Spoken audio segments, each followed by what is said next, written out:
Well, hello, hello. Welcome to another alignment break. It's been quite a while since I've done one of these, so I'm happy to be back with you sharing some insights, tips, and guidance to help you navigate this very human experience as a spiritual being and help you more closely align with who you really are. I am Nova Whiteman, if you don't know who I am.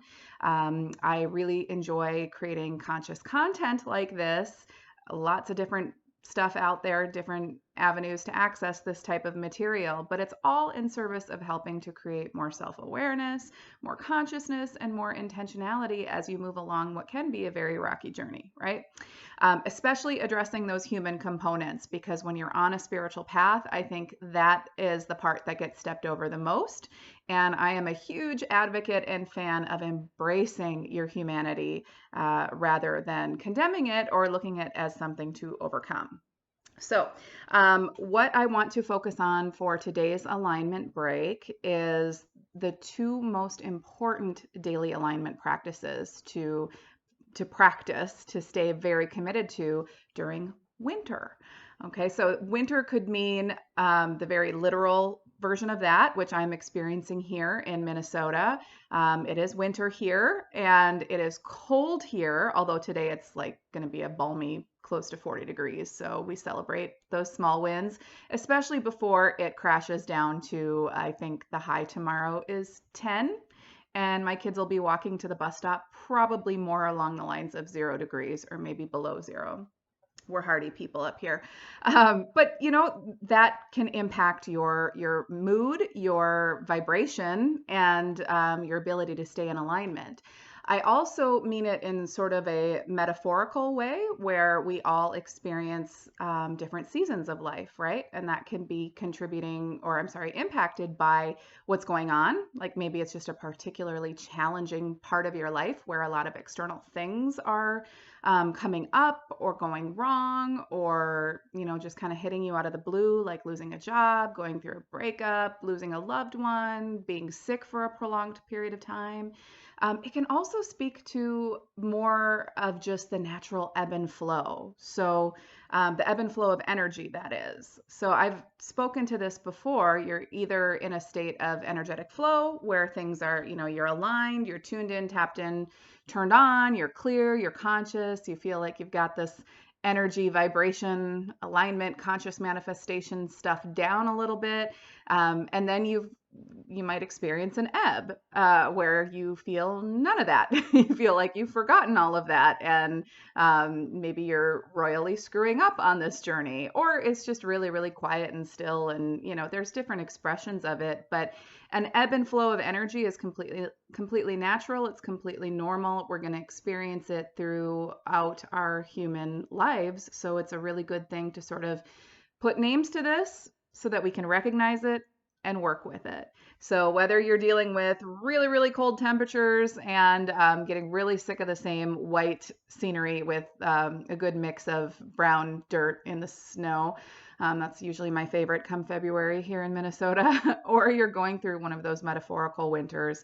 I really wanted to highlight two of the daily alignment practices that I teach and that I've included in my book, Awake and Aligned: How to Navigate the Human Experience as a Spiritual Being, and that I have all my clients do, that I've done since like religiously since 2011, that are going to be your go-to habits and tools when you hit these winter ebbs. And those two daily alignment practices are the practice of daily gratitude and the practice of daily journaling. And those two specifically are really going to be the most impactful and helpful for you in managing these more challenging times, right? It's usually the winters are filled with a bit more contrast than any other season, literal or metaphorical, of your life, right? And practicing daily gratitude combined with daily journaling is a magical combination because it covers two of the most important aspects of navigating the human experience, knowing that you're a vibrational, energetic, spiritual being. Gratitude covers raising your vibration, right? Getting yourself up there, getting yourself into a state of alignment, practicing gratitude, looking for things to appreciate, noticing and naming positive aspects as often as you can consistently is enough to get yourself into a higher vibrating state of alignment. It's probably the easiest, most accessible, and most powerful way I know of in my years of doing this work to get yourself there. And if you're doing it daily, you're literally training yourself into a state of alignment every single day so that it becomes more natural. It becomes habitual. You wake up and, oh, look, you're there because your vibration is used to being there every morning when you practice your daily gratitudes. It helps you recover to that place, to that higher vibrating place when you inevitably get spit out of alignment, or you get impacted by one of those very human experiences that we all encounter. So that accounts for, the vibration raising, get yourself into alignment, recover to alignment piece. Journaling is so important this time because it covers the emotional and thought management piece, or the human piece, right? Because you can't just sit there and focus on positive thoughts and positive aspects all day long, every day, if you are indeed engaging in a human life, because you're going to come across a variety of factors, of experiences, of cooperative components, as Abraham Hicks says, that is a lot of contrast, the challenging stuff that you're going to have to attach meaning to, that you're going to have a reaction or a response to, that's going to cause certain types of thoughts and, of course, certain types of emotions.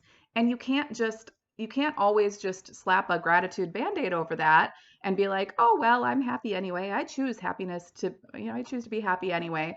Sometimes you can, and I'm a huge advocate for that as well. I think I even created another video about that, another alignment break last year, of how to just pivot using gratitude. And sometimes we can't do that. So if you're journaling daily, regularly, and getting ahead of that, and accounting for those human thoughts and emotions that maybe aren't of the most cheery and sunshiny variety, and that's okay. It doesn't mean you're not spiritual. In fact, I think it's part of what makes you spiritual. Spirituality is awareness, it's consciousness, it's your willingness to embrace the totality, the duality of your existence, of your light and your dark, your yin and your yang, your I'm super spiritual and evolved and enlightened, and I'm a complete idiot on certain days, and loving all of it, not condemning any of it. And if you're taking the time to check in with yourself and journal, even if it's just a couple sentences a day, you are doing yourself such a huge solid in the way of managing and focusing your vibration and your energy, so that you're not as easily sucked into the winter depression or fooled by what's going on around you, what is, just in the 3D world, looking around at whatever's unfolding before you and being completely sucked into that illusion that that's all there is, or that this is happening to you rather than through you. So how I offer this with my clients and how I've done it all of these years as it was offered to me is as a daily alignment practice. And I speak extensively to this in my book, so I'm not going to go into it extensively here because these are meant to be shorter clips and a little bit more easily digestible. But if you haven't come across this concept before, or you need a little bit of a refresher, go straight to chapter 20 in Awake and Aligned, and that'll tell you everything about daily alignment habits and practices, and then it'll go a little bit deeper into the mechanics of daily gratitudes and daily journaling. So chapters 20 and 21. But the important thing there is consistency, and you'll hear me or see me write to that principle all over the pages of that book, all over any kind of conscious content that I create. Consistency is key. Consistency is magic. Consistency is the thing that gets you into the flow, or keeps you in the flow more frequently, and helps you be able to better deal with those ebbs, with those winters, with the contrast, and recover to a state of alignment more quickly. So if you're going to do anything, commit to anything this winter, and I'm not even talking about, New Year's resolutions or any of that crap. I'm just talking about when you need to commit to something, when there's that like sacred calling within you. I know you know what I'm talking about. We've all felt it. Commit to that. Commit to consistently meeting yourself and giving yourself the opportunity to bring some consciousness to what you're thinking and what you're feeling. You can process that all out on paper. If you don't like to write, you can type. I type now because I've filled way too many journals over the years, my hands hurt from writing. So I literally have thousands of pages of journal entries on my computer. You can speak into a microphone. If you're afraid of somebody coming across your thoughts, your private thoughts, then delete it instantly. Doesn't matter. Although I will say it's really nice to come back and reflect on your journal entries, because then you can kind of connect the dots and see how you've grown. And I don't know about you, but I forget everything. So when I come back to my journal entries, it's a nice refresher on my life. But it's not necessary. This is about bringing you to a state of consciousness now, awareness now, so that you can manage your vibration and stay in the flow, recover to the flow more easily, more gracefully, more consistently. And then that's where you can kind of work with these two habits together. So most days I will start with journaling, because I wake up and I know that I'm not a morning person and I need to sink in. I get my kids off to school and I whip out that computer and I journal away. And then I list my gratitudes, my appreciations. And here's the key. It's in my book. So again, I don't want to go into everything, but this bears emphasizing. With gratitudes and appreciations, it's important that you feel grateful and appreciative of. You feel good about the things that you're identifying and naming. So don't do that thing that we do where we try to should all over ourselves with gratitudes. Like, I should feel grateful for the roof over my head right now, especially with all that snow and cold air out there. But maybe you don't. Maybe you're not connected to that energy. Don't worry about it. Don't judge yourself for it. Just choose something, shift your focus to something that does feel within reach. Like, actually, maybe I'm just really grateful for the fact that I have peace and quiet in my house right now, and that my kids aren't here, and I can focus on gratitude, and my cat's sleeping and not meowing at me to give her a treat for the 500th time today. So choose even the tiniest of things, and then do a few of them. I always recommend 10. If you can't do 10, if that feels too big for you, do 5. If that feels too big for you, do 3. Consistency is key, and feeling it is key. And then, that's in terms of your daily alignment practices, but then, so you're doing that every day. But as you go through the fluctuations of your day and as things unfold and you come across different scenarios and people and experiences and unexpecteds, rinse and repeat. So what if you did them earlier today? Whip that journal out, or just say out loud, look around you and name 10 positive aspects to your life, to this room, to this moment that you can see. Or journaling, another form of journaling is processing with a loved one or somebody that you trust, or a therapist or a coach or a counselor. If it's a friend, ask their permission, because they're likely doing their very best to manage their own thoughts and emotions during winter ebbs as well. So just say, are you in a place to hear me process something? Let's normalize that. Let's make that a thing, okay? You'll thank me for it later. And then, name what you're feeling. When you name what you're feeling, you're giving light to it. You're shedding light to it. You're kind of making disappear any of those fears and doubts and worries that are keeping you from looking at it in the first place.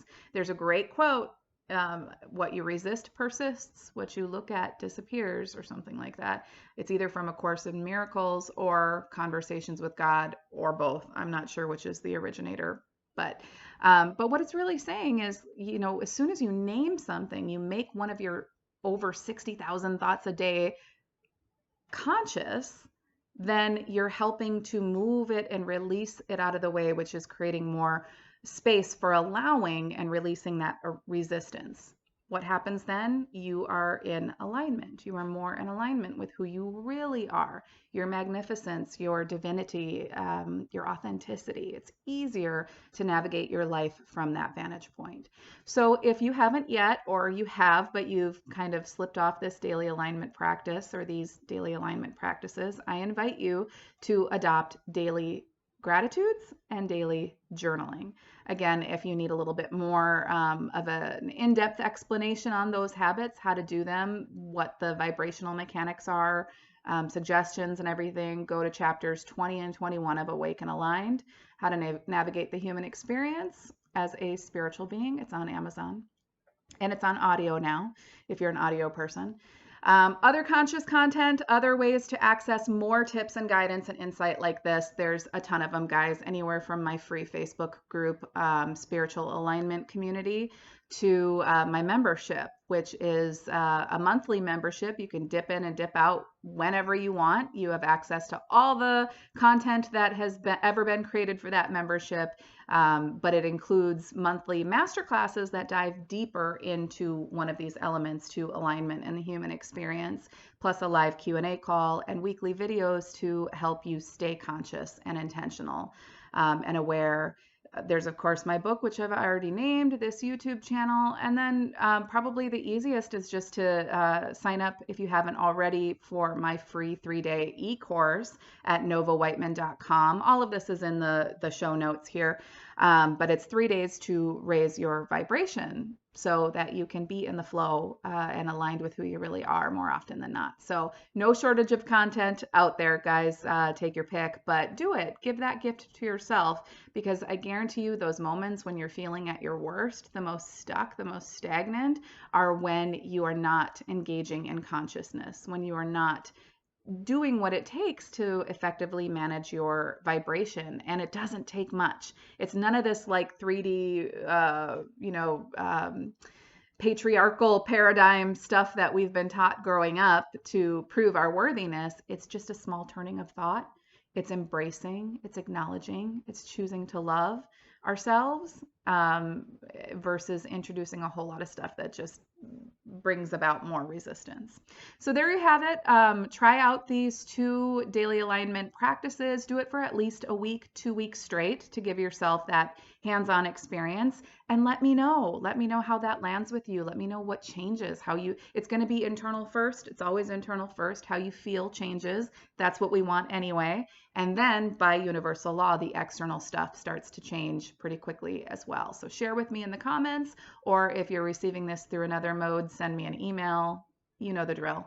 All right, guys, don't forget to hit that like button, please, so that the algorithm works and gets this video out to more people so that they can be helped as well. And subscribe to my channel. All right, we'll see you in the next alignment break. Take care.